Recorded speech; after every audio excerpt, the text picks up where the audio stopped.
Quand j'en suis arrivé à faire de la photo, ça a été pire que tout. Je reste des heures scotché à mon écran à regarder des lignes de caractéristiques avec des noms complètement farfelus. J'arrive plus à m'en passer, c'est plus fort que moi. Ouais, c'est sûr, c'est une drogue, hein. Il y en a pour qui c'est l'alcool, d'autres pour qui c'est la cigarette, certains les cartes Pokémon. Voilà, hein, pour moi, c'est les sacs.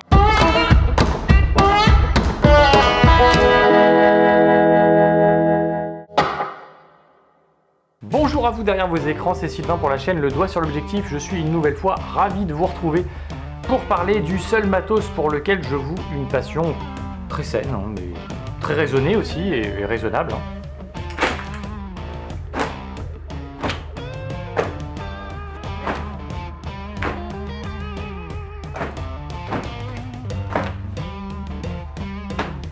Les sacs. Alors ceux qui me connaissent un peu savent que cette passion ne touche pas uniquement le monde de la photo, mais j'avoue que c'est celui dans lequel j'ai le plus d'exigences, et puis en plus de ça, c'est une chaîne qui parle de photos et de vidéos.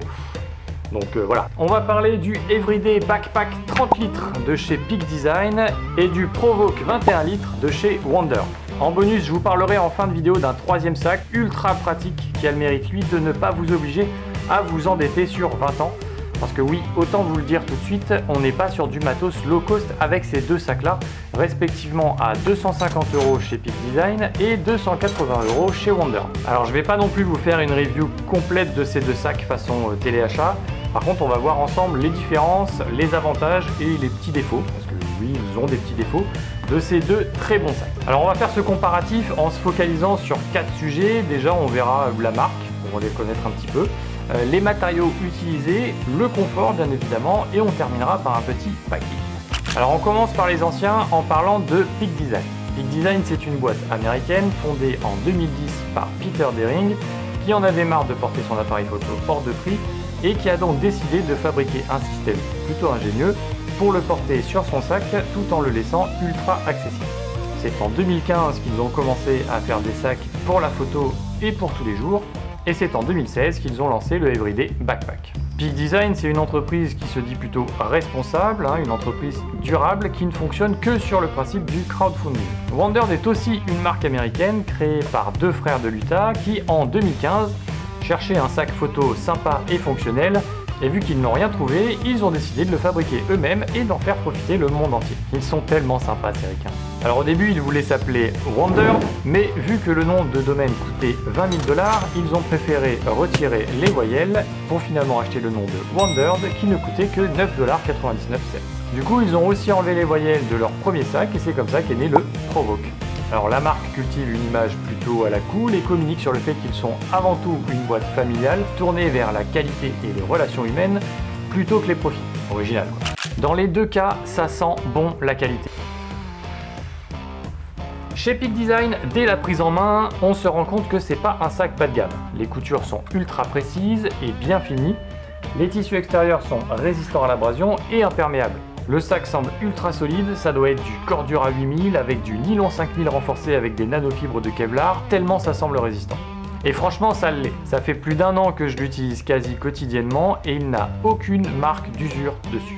Et au niveau de l'imperméabilité, j'avoue que je l'ai longtemps utilisé en moto et je n'ai jamais eu de problème d'infiltration d'eau. Et quand on a un sac pour y entreposer son matos, on est plutôt content de savoir qu'il est bien à l'abri. Alors franchement, on sent que le sac a été designé, il a de la gueule, ça change des sacs photo habituels. L'ensemble est rigide, donc même vide, le sac est plutôt sympa. Les boucles et les attaches sont en métal, les bretelles sont assemblées avec des rotules en métal également, et les poches ont un système de fermeture magnétique qui est plutôt efficace. Quant au zip,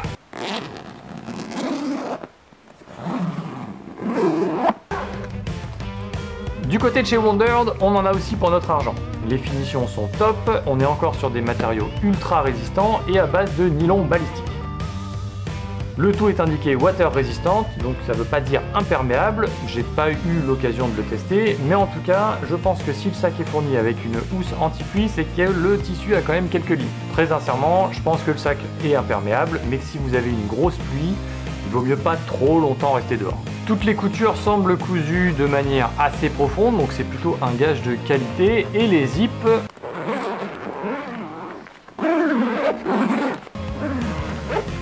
Concernant les zips, dans les deux cas, ils sont étanchés et au vu du bruit et de la fluidité de l'ouverture et de la fermeture, on est vraiment sur de la top qualité. Dans les deux cas également, les sacs sont garantis à vie, donc clairement ils sont faits pour durer.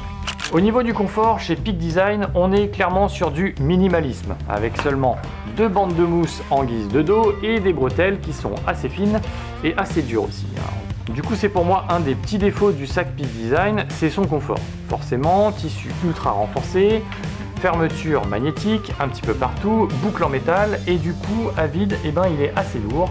On est à presque 2 kg et une fois rempli, je vous avouerai qu'il est quand même assez rude avec les épaules. Chez Wondered, on retrouve des petits pads en mousse un petit peu partout sur le dos et des bretelles qui sont assez fines mais avec une mousse très agréable. Ajoutez au fait que le sac à vide pèse à peine 1,5 kg, on est sur un portage assez confortable. Le packing. Alors je vais pas faire l'inventaire des poches et access de chaque sac, les marques font ça vachement mieux que moi. Par contre je vous propose de faire un packing des deux sacs pour voir ce qu'on peut y mettre dedans et comment on y accède. Le gros avantage du Peak Design, c'est sa modularité. Les séparateurs sont super pratiques et peuvent se positionner un peu où on veut dans le sac et dans n'importe quel sens. Du coup il est ultra modulable et la promesse du sac d'être un sac pour photographe mais aussi pour tous les jours, elle est ultra validée. Associé aux multiples poches et rangements, on se retrouve avec un sac vachement bien organisé et dans lequel on a un accès très rapide et très efficace à l'ensemble de son matos sans avoir à poser son sac par terre. Petit inconvénient, les séparateurs sont dans une matière assez peu rembourrée et ils sont assez larges. Du coup, si vous utilisez du petit matériel, on sent que le matos bouge dans tous les sens et c'est pas super rassurant. L'autre point noir, c'est que le système d'ouverture sur le côté oblige de l'ouvrir en entier. Et souvent, on peut se retrouver avec du matos qui a envie de se carapater. Donc il faut prendre l'habitude d'ouvrir le sac dans la bonne position pour éviter tout accident. Pour ce qui est du Wondered, pour moi l'avantage, c'est clairement son ouverture clamshell, donc en coquillage, qui permet d'accéder ultra rapidement à l'ensemble de son matos. L'accès sur le côté, il est aussi très pratique, mais pour moi, il est très limité dans l'usage, vu que je préfère avoir mon appareil sur la bretelle de mon sac à dos. Il y a pas mal de rangements, mais quand même un petit peu moins que sur le Peak Design.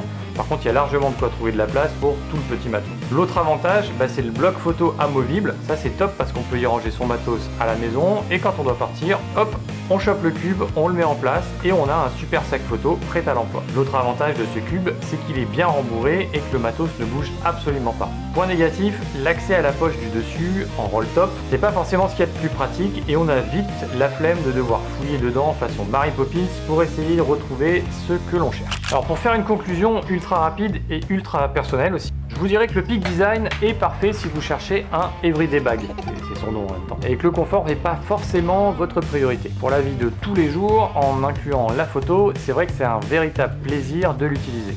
Le Wondered, lui, il n'est pas super à l'aise dès qu'on sort du domaine de la photo, et en même temps, il n'a absolument pas la prétention d'être un everyday bag. Donc pas de problème quoi. Par contre, pour un sac 100% photo, il est topissime. Léger, confortable, pratique.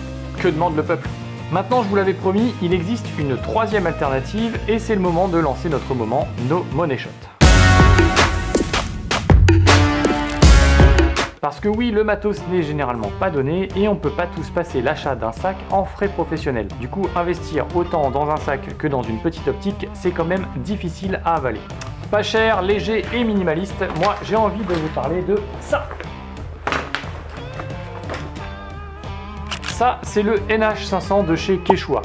C'est un sac de 30 litres et qui est franchement pas dégueu. Après, ça n'engage que moi. Il est super confortable, il a 5 poches zippées, 2 poches sur le côté et un porte-bâton qui peut vous servir à vous balader avec votre monopode si vous savez à quoi ça sert. C'est absolument pas mon cas. De quoi mettre une poche à eau pour rester bien imbibé de jaune épi et une housse anti-pluie incluse pour la modique somme de 35 €. Oui, mais c'est pas un sac photo que vous me direz, et oh combien vous avez tort. Vous voyez cette petite poche zippée? Eh bien, il me suffit d'investir 20 € supplémentaires dans un insert de la marque Coolertron et pour 55 €, eh ben, j'ai un sac photo ultra pratique. Il est garanti 10 ans, il pèse à peine 1 kg à vide, 1 kg 160 avec l'insert, et ça en fait un sac photo vraiment top pour la rando à la journée ou pour avoir un sac qui passe un petit peu plus inaperçu en voyage que les deux mastodontes qu'on a vus avant. Il est peut-être là le sac parfait. Alors si vous aussi vous êtes accro au sac, je vous conseille très fortement la chaîne Still Drunk From Yesterday qui parle de sac et un petit peu d'autre chose, mais qui en parle très bien et avec beaucoup d'humour en plus et de passion. Voilà, c'est tout pour aujourd'hui. Merci d'avoir regardé cette vidéo jusqu'au bout. N'hésitez pas à balancer dans la zone de commentaires si vous aussi vous avez des retours d'expérience à faire sur ces sacs. Ou alors dites-moi le sac qui pour vous est le sac parfait et pourquoi, hein, c'est toujours bon à prendre. Voilà, comme d'habitude, n'hésitez pas non plus à partager cette vidéo sur vos réseaux si elle vous a plu et bien entendu à lâcher un petit pouce bleu si vous avez envie de soutenir cette chaîne. Quant à moi, je vous dis à très vite pour une nouvelle vidéo et d'ici là, sortez prendre des photos dans la limite des 1 km et prenez soin de vous. Ciao!